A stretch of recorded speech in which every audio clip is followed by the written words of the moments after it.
विचारांवरती सगळं काही अवलंबून आहे. आपण जसा विचार करतो तसा आपण घडतो.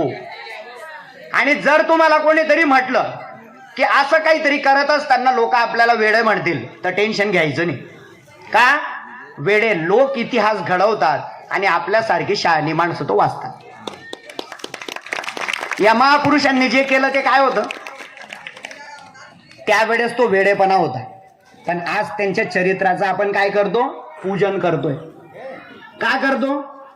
त्यांनी जे केलेलं कार्य आहे त्या कार्याची महती आपल्या समोर आहे म्हणून.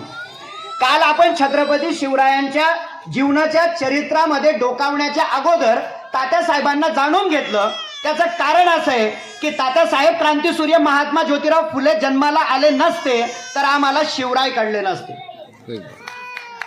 जर तात्यासाहेब जन्माला आले नसते तर बाबासाहेबांच्या कार्याला प्रेरणा देखील कुठून मिळाली असती हा माझ्या समोर पडलेला एक यक्ष प्रश्न.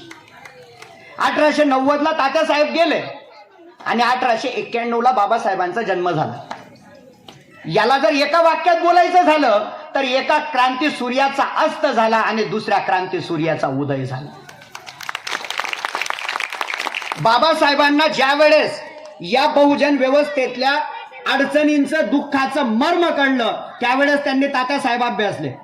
आणि तात्यासाहेबांनी अहिल्यामाईंच्या लेकी माझ्या मायमाऊल्या इथं उपस्थित सर्व ज्येष्ठ श्रेष्ठ पुरुष बांधव आणि लहान बालगोपाल बंधू आणि भगिनींनी मला विषय दिलेला आहे छत्रपती शिवाजी महाराज आणि त्यांनी त्यांच्या 12 बलुतेदार 18 अलुतेदार मित्रांना सोबत घेऊन स्वराज्याची केलेली जडणघडण.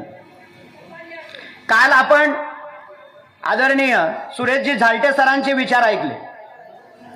सरांनी आपल्याला तात्यासाहेब सांगण्याचं